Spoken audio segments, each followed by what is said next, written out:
Hello, I welcome you all again to our 20-minute series in which we will learn today our coordinate geometry of class 10th. And this chapter is also important because it has some practical applications in daily life because you have to learn from here and then you have to apply the logics and the learnings from this chapter into your entire life. So again शुरू करते हैं। फिर आज हम इस topic को start करते हैं कोऑर्डिनेट ज्योमेट्री को। सबसे पहले कोऑर्डिनेट ज्योमेट्री का मीनिंग जानते हैं कि ये वर्ड का मीनिंग क्या है। कोऑर्डिनेट्स होते हैं यार आपके, जैसे अभी तो हम टू डायमेंशनल ज्योमेट्री पढ़ रहे हैं, तो टू डायमेंशंस में क्या होगा, सिर्फ जस्ट लाइक अ बोर्ड, ये बोर्ड है ना, ये टू डायमेंशन है, तो यहाँ पे एक्स है, ये वाई है। तो इसके अंदर हम कहीं अगर कोऑर्डिनेट्स की स्टडी करते हैं तो 2D में तो वो x कॉमा वाई, ये जो दो कोऑर्डिनेट्स आते हैं उसको बोलते हैं coordinates. And this is also possible in three dimensions. तो थ्री डायमेंशंस में भी पॉसिबल है। थ्री डायमेंशंस में आपका z एक्सिस आ जाता है, यानी आप जैसे 3D मूवीज देखते हो तो उस केसेस में ये बन जाता है। और आपको एक और चीज बता देता हूँ इससे इंटरेस्टिंग, जैसे हमारे पास फोर्थ डायमेंशन हम टाइम को मानते हैं, और टाइम के अंदर ना हम सिर्फ फॉरवर्ड ही मूव कर सकते हैं, we can not move backward. तो टाइम की हमेशा पॉजिटिव एक्सिस होती है, जिसके कारण टाइम मशीन आज तक एक हाइपोथेटिकल कॉन्सेप्ट रहा है। और आई डोंट नो कि whether in the coming future we will be able to travel back in time, but this seems to be a very hypothetical concept because time में हमेशा forward movement रहता है, time कभी पीछे नहीं जाता। तो इसलिए फोर्थ डायमेंशन में पॉजिटिव एक्स एक्सिस ही होती है। ठीक है, तो चैप्टर को शुरू करते हैं। हमारा ये चैप्टर है आपका कोऑर्डिनेट ज्योमेट्री। सबसे पहले चीज आती है डिस्टेंस फॉर्मूला। अब डिस्टेंस फॉर्मूला कैसे निकालते हैं, मान के चलो ये कोई आपका दोस्त बैठा है यहाँ पे ए पॉइंट पे, ठीक है। आप एक मान लो ट्रैक पे चले गए, जंगल एक्सपीडिशंस ट्रैक पे चले गए, और आपका फ्रेंड आपसे थोड़ा डिस्टेंस आगे निकल गया। आपको सिर्फ उसके टू डायमेंशनल कोऑर्डिनेट्स पता है x1 y1, और आप हैं काफी पीछे उससे बी पॉइंट पे, तो ये आपका कोऑर्डिनेट है x2 y2। अब हम ये पूछते हैं, आपने उसको कॉल किया या कुछ भी, आपने through any means of communication you contacted him और her, so you asked him how many distance you are away from me, तो आप मेरे से कितना डिस्टेंस दूर है। तो उसने बोला कि यार हमें तो ऐसे आइडिया नहीं, बस मुझे अपने कोऑर्डिनेट्स पता है। तो ठीक है, तो हमने बोला हम डिस्टेंस निकाल सकते हैं। Modulus A B is under root given by x2 minus x1। x coordinates में से x को माइनस करना है, y2 minus y1 y coordinates में से y को माइनस करना है। तो x2 माइनस x1 और y2 माइनस y1, इससे हमारा ये मॉडुलस से डिस्टेंस आ जाता है। अब देखो डिस्टेंस के आगे मॉडुलस इसलिए लगाया हुआ है, डिस्टेंस पॉजिटिव लेते हैं, आपने 9th क्लास में पढ़ा होगा डिस्प्लेसमेंट नेगेटिव हो सकती है, तो distance is always positive. So this is your first formula, and based on this we will do some questions. Let's say I will do one question 7.1 का, आपको डिस्टेंस निकालना है a कॉमा b और minus a comma minus b। ठीक है, तो अगर आपको इनके बीच में डिस्टेंस निकालना है a कॉमा b, एक को x1 y1 ले लो, बीच में कॉमा, और अगले को क्या ले लो, x2 y2 ले लो। तो डिस्टेंस क्या होता है, mod A B. So suppose this is your A point, this is your B point, so mod A B is given by x2। एक बार फॉर्मूला लिखना पड़ेगा आपको पेपर में अगर ये 2 मार्कर क्वेश्चन है, बिकॉज फॉर्मूला के मार्क्स होंगे वहां पे, ध्यान रखना है इस चीज का। अंडर रूट x2 कितना है, माइनस ए, क्योंकि x1 ए था, माइनस ए हो गया, और y2 कितना हो गया, माइनस बी का होल स्क्वायर। सो इन दोनों के बाद आपका ये कितना आ जाएगा डिस्टेंस, माइनस 2a का whole square plus minus 2b का होल स्क्वायर। 2a का होल स्क्वायर कितना होता है, 4a स्क्वायर, और ये आ जाएगा 4b स्क्वायर। अब क्या करेंगे, नेक्स्ट स्टेप में 4 को कॉमन ले सकते हैं, और अगर हम 4 कॉमन लेते हैं तो अंदर आता है a square plus b square, और अगर 4 रूट से बाहर आता है तो 2 आएगा, 2 under root a square plus b square. तो ये एक आपका आंसर आ जाएगा। यूनिट्स इसके पीछे लिख देना, क्योंकि डिस्टेंस के कुछ ना कुछ यूनिट्स तो होते हैं, चाहे मीटर सेंटीमीटर में, इसका भी ध्यान रखना। यूनिट्स लिखने जरूरी होते हैं, इसके भी मार्क्स कट सकते हैं।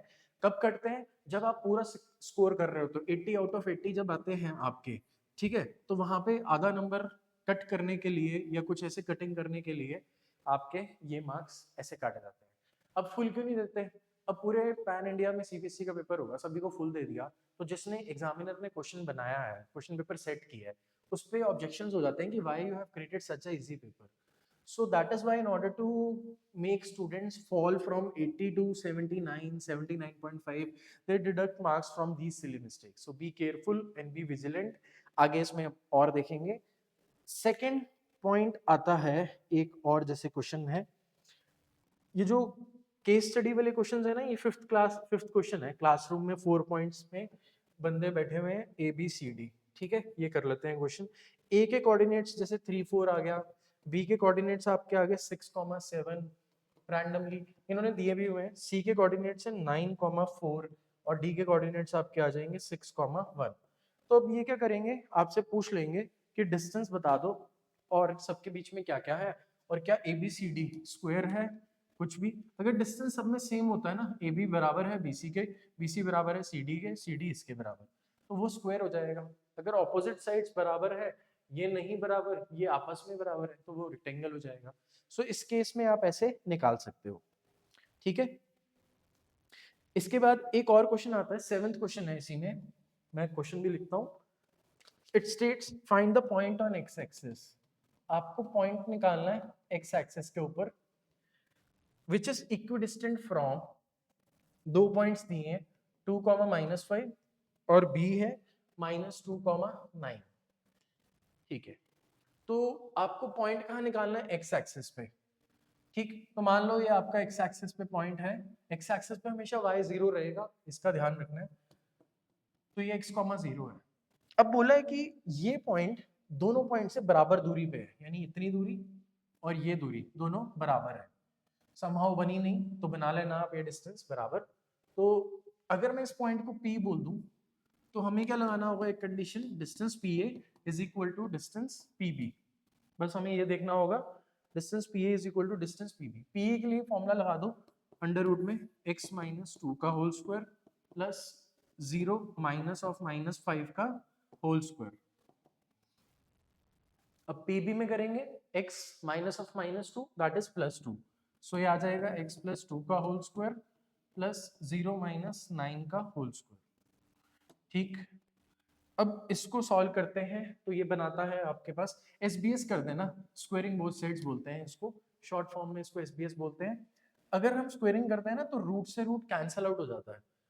स्क्वेयरिंग में आपको कट करके दिखाना नहीं है, बस आपको नेक्स्ट स्टेप में ये लिख देना है x -2 का होल स्क्वायर, 0 + 5 का स्क्वायर, ये 25 आ गया. ये आता है x + 2 का स्क्वायर और 0 - 9 का स्क्वायर, ये 81 आ जाएगा.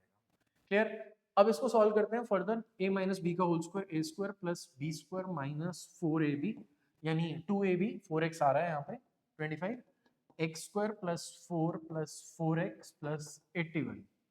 ठीक, यहाँ तक आ गया ये वाला.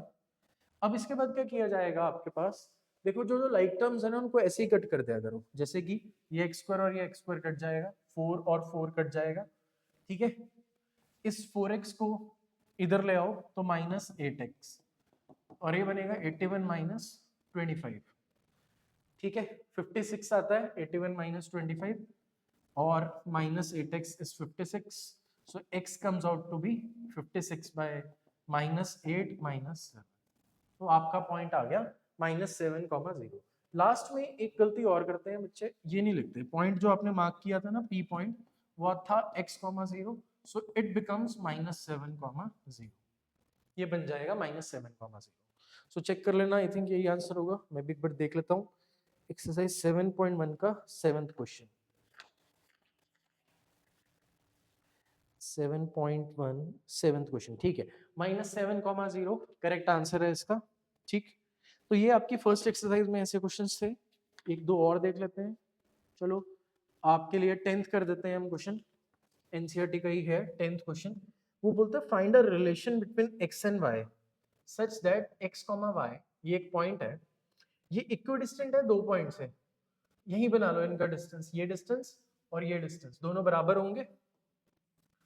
कौन सा डिस्टेंस, ये और ये, कितने कितने पॉइंट से, 3,6 और ये दिया हुआ है -3,4. सो आपसे ना रिलेशन पूछ रहा है. So is asking relation between x and y. ठीक है, सो अगर आपको रिलेशन फाइंड करना होगा तो डिस्टेंस फॉर्मूला लगा दो, कीवर्ड क्या है यहाँ पे? Equidistant.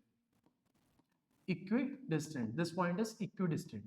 So this is the keyword. So that means if I mark our points P, A and B, so I will state that PA is equal to PB. तो distance बराबर हो जाते हैं. PA equal to PB. अब PA में distance formula लगा देंगे under root x minus 3 का whole square plus y minus 6 का होल स्क्वायर, ठीक है, इज इक्वल टू PB में क्या हो जाएगा? x माइनस ऑफ माइनस 3, ये प्लस 3 हो जाता है, का whole square plus y minus 4 का होल स्क्वायर. ठीक, अब इसके बाद इसको सॉल्व करते हैं और चेक करते हैं. इससे पहले ना एक और कंडीशन लगा देना, स्क्वायरिंग बोथ साइड्स, रूट हट जाएगा. x माइनस 3 का whole square plus y minus 6 का whole square is equal to x plus 3 का whole square plus y minus 4 का होल स्क्वायर. ठीक है, अब इसको फर्दर सॉल्व करते हैं. a माइनस बी का होल स्क्वायर क्या होता है आपके पास?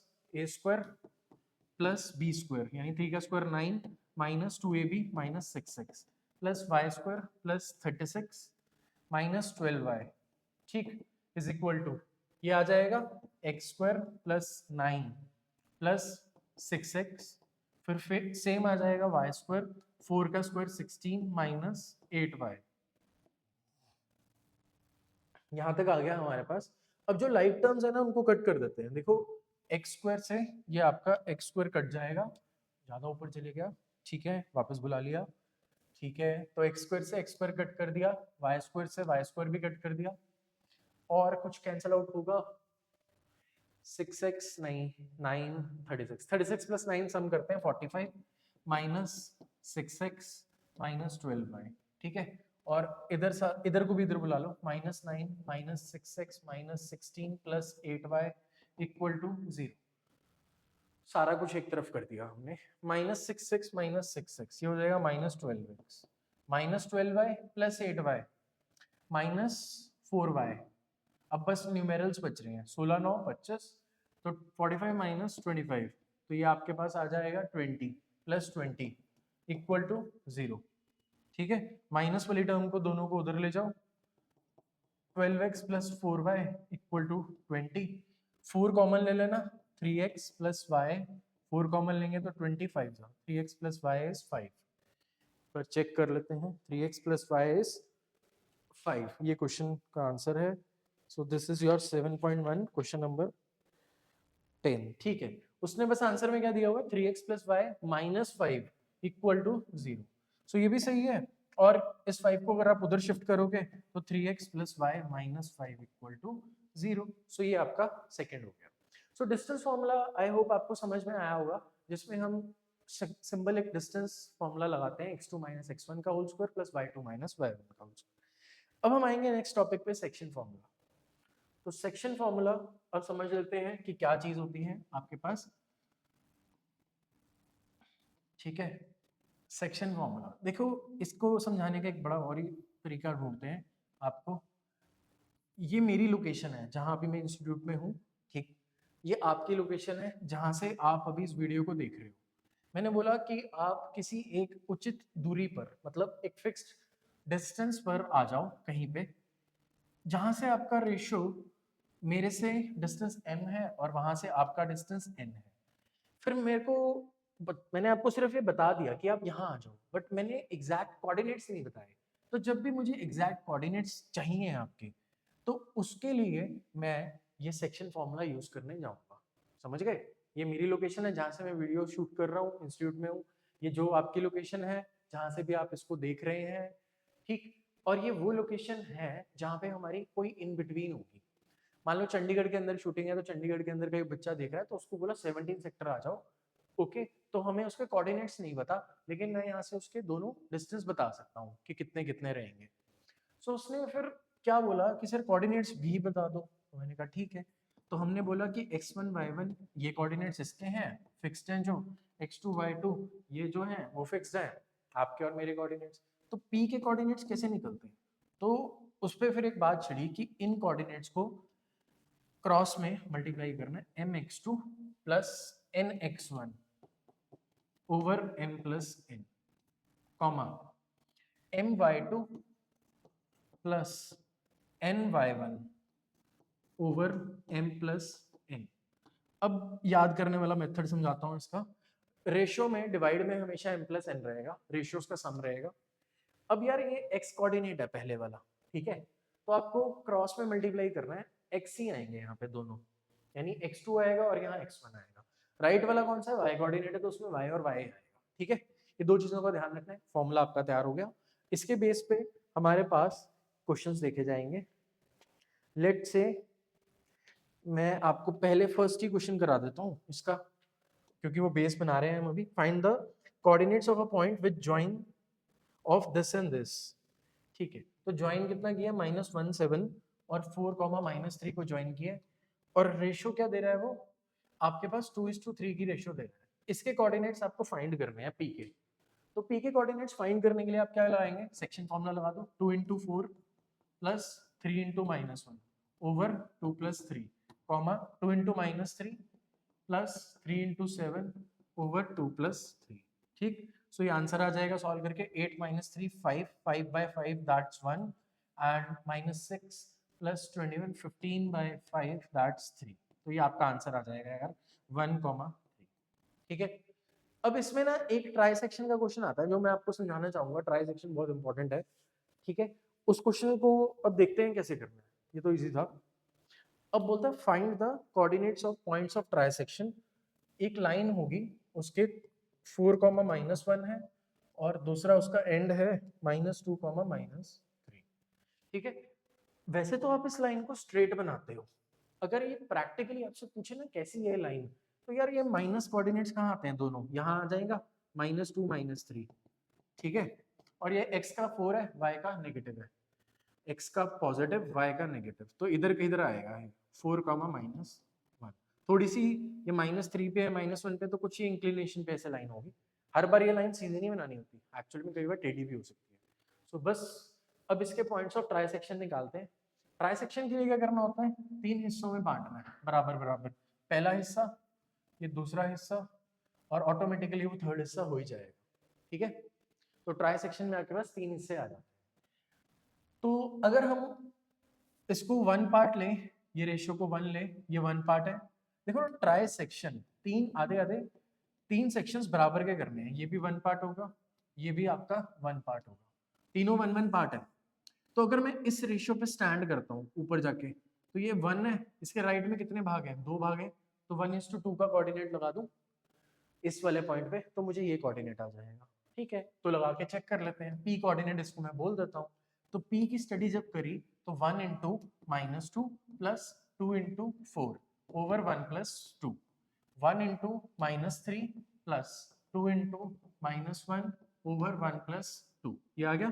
तो पी कोऑर्डिनेट कितना आता है, -2 + 8/3, और इधर आता है -3 प्लस -2 ओवर 3, ठीक है। माइनस, हाँ, 2 × -1 -2 और -3।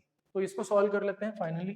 तो जो भी ये वैल्यू आती है, ये आएगी आपकी 6/3 दैट्स 2 -5/3। तो ये दो वैल्यूज आ गई आपके पास, ठीक है। और दो ही आएंगी ना यार, x और y आएगा ना, हमेशा x और y मिलता है। इसको सीसा बोलते हैं, इसको आप ऑर्डिनेट बोलते हो, ठीक है। ये चीज का भी ध्यान रखना है, छोटी क्लास में पढ़ाया गया है। तो एब्सिसा एक इसका मॉडर्न नेम है, ऑर्डिनेट भी वो है। अब जो बीच का पॉइंट है, उसको निकालने के लिए मैं आपको एक छोटा सा कॉन्सेप्ट और करा देता हूँ, जो कौन सा होगा, मिड पॉइंट, ठीक। अब जो दूसरा पॉइंट था वो बीच में लाया करता था इसके। सो मिड पॉइंट को समझते हैं। ए पॉइंट है x1 y1, बी पॉइंट है x2 y2। वही बात है, मैं ए से शूट कर रहा हूँ वीडियोस, आप बी पे बैठे उसको लगा रहे हैं वीडियोस को। अब मैंने बोला कि बीच बीच में आ जाओ, ना मेरे को दूर पड़े ना आपको दूर पड़े, हमारी एक स्टूडेंट टीचर मीट है, तो हम वहाँ बीचों बीच मिलते हैं। तो उसके कोऑर्डिनेट्स बताओ क्या होंगे। तो सब बच्चे एक्साइटेड थे कि यार ये कोऑर्डिनेट्स तो जानने हैं, क्योंकि यहाँ पे हम सब एक दूसरे से मिलेंगे और बातचीत करेंगे कि किसके क्या डाउट्स हैं, कैसी प्रॉब्लम्स है, ठीक है। तो हाँ, ऐसा ही होगा, आपकी जो भी कोई प्रॉब्लम है वो एग्जैक्टली मेरी भी प्रॉब्लम है, ठीक है। बिकॉज मैंने आपको दिल से अपना स्टूडेंट माना है, तभी मैं आपके लिए यहाँ पे पूरी मेहनत कर रहा हूँ। तो जो भी कोई आपके डाउट्स होते हैं, कुछ भी पर्सनल लाइफ प्रॉब्लम्स हैं, any kind of problem, you can message me, I will definitely look upon it. ठीक। सो अब इस पॉइंट पे हमारा आने का मकसद था। सो इस पॉइंट को निकालने के लिए दोनों रेशियो बराबर है, 1:1 हो जाएगा। तो इस पे सेक्शन फॉर्मूला लगाते हैं पी कोऑर्डिनेट पे। तो 1 into x2 plus 1 into x1 over 1+1 ये लगाया, comma 1 into y2 plus 1 into y1 over 1+1। तो इसको सॉल्व करके पता क्या आता है, इसको सॉल्व करके आएगा आपका सेक्शन फॉर्मूला बड़ा ही जबरदस्त। वो होता है x2 plus x1/2 comma y1 plus y2/2। ठीक है, तो इससे सीधा आपका सेक्शन फॉर्मूला आ जाता है। करेक्ट है। ओके, अब ये क्वेश्चन आपका फिर सेक्शन फॉर्मूला से हो जाना था। कैसे? इस क्वेश्चन के लिए आपको पी के कोऑर्डिनेट्स पता लग गए, ये पता लग गए, इन दोनों का मीन ले लेना। मीन होता है एवरेज, जैसे यहाँ पे x1 प्लस x2/2। सो आप ये कर लेंगे क्वेश्चन। अब मैं आपको एक क्वेश्चन में और हिंट देना चाहूंगा, क्वेश्चन नंबर 8, ये भी इंपॉर्टेंट है। इसमें इंपॉर्टेंट ऐसा क्या है देखते हैं। A and B are respectively find the coordinates of P such that, आपको यहाँ पे A और B के कोऑर्डिनेट्स दिए हुए हैं, ठीक है, A और B के जो भी उसमें मेंशन्ड है -2 और B के कोऑर्डिनेट्स हैं 2, -4। Find the coordinates of P, आपको किसी पॉइंट P के निकालने हैं सच दैट, एक रेशियो दी है उसने AP इज 3/7 टाइम्स AB। इसका ध्यान रखना, where P lies on the segment AB। AP कितना दिया, 3/7 टाइम्स AB दिया है। ठीक, तो अगर मैं रेशियो निकालूं यहां से AP/AB करूं तो कितना है, वो 3/7 है। यानी AB क्या है, फुल लेंथ है। फुल लेंथ कितनी है, 7 है। ये समझ में आ रहा है। AP कितना है, 3 है। तो भाई बचा हुआ कितना होगा वो बता दो ना, वो तो 4 ही होगा। तो 4 आती है इसकी रेशियो, ये नहीं कि 3:7 लगा के बैठ जाना है। 3:4 की रेशियो लगेगी और P का कोऑर्डिनेट आ जाएगा। ठीक है, ये इस क्वेश्चन का हिंट था। बाकी आप इसको आगे सॉल्व कर ही लेंगे। तो 3:4 की रेशियो लगेगी इसमें, that is the main thing which you have to learn. Next आगे देखते हैं। अगर आपके पास कभी भी वर्टिसेस ऑफ पैरेललोग्राम हो, एक कॉन्सेप्ट और करा देता हूं, ये इसको ना हमेशा ऑर्डर में लेना होता है ABCD। या तो साइक्लिक ऑर्डर लीजिए, साइक्लिक ही होते हैं, या तो क्लॉकवाइज लीजिए, एंटी क्लॉकवाइज लीजिए। This is anti clockwise, against the clock. इसमें कभी भी ऐसे मत लिखना A फिर B फिर ये C और D, ये गलत होता है। ठीक है, क्योंकि ABCD साइक्लिक ऑर्डर में ही हम इनको कंसीडर करते हैं। अब हमारे पास ये पैरेललोग्राम के वो दिए हुए थे वर्टिसेस चारों ABCD। तो आपको एक मिसिंग वर्टेक्स होगा, उसकी वैल्यू निकालनी है। इसमें क्या लॉजिक लगाना होता है, जो इनके डायगोनल्स होते हैं। ठीक है, तो आप बोलना कि इनके डायगोनल्स इंटरसेक्ट करते हैं, और जो मिड पॉइंट ऑफ AC होगा वो मिड पॉइंट ऑफ BD होगा। Mid point AC, mid point BD।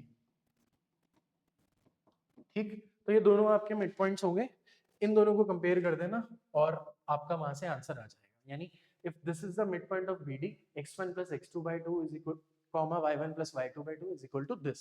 सो वहां से हम इसका आंसर निकाल सकते हैं। देन बस इतना ही आपके कंटेंट में है। और लास्ट एक क्वेश्चन आया हुआ है, एरिया ऑफ रोम्बस निकालना है। तो वो क्या होता है, हाफ D1 D2 होता है, half length of diagonals. So diagonal की लेंथ आप निकाल सकते हैं डिस्टेंस फॉर्मूला से, और उसके बाद ये आपका क्वेश्चन हो जाएगा। बस इसमें और ज़्यादा है नहीं क्वेश्चन। जो भी आपके बाकी के डाउट्स होंगे आप पूछ लीजिएगा। ठीक है, कमेंट्स में मैसेज कर देना, मैं वहाँ पे आपको हेल्प आउट कर दूँगा। ठीक है, इतना करते हैं। फिर से बोलूँगा, मेहनत करो, कुछ ही टाइम बाकी है बोर्ड में, और it's time to shine, it's time to create legacy, it's time to create history, and it's time to prove your worth, your mettle। जितना आपके पेरेंट्स ने आपसे एस्पिरेशंस और होप्स रखी हैं, वो सब आपने इस टाइम पे पूरी करनी है। ठीक है, एंड पता होना चाहिए ना यार, मेरे में भी कुछ दम है यार, कोई दम रखो ना अपने अंदर, तभी बातचीत आएगी आगे। ठीक, सो इतना करते हैं, सी यू नेक्स्ट वीडियो में। Okay, tata bye.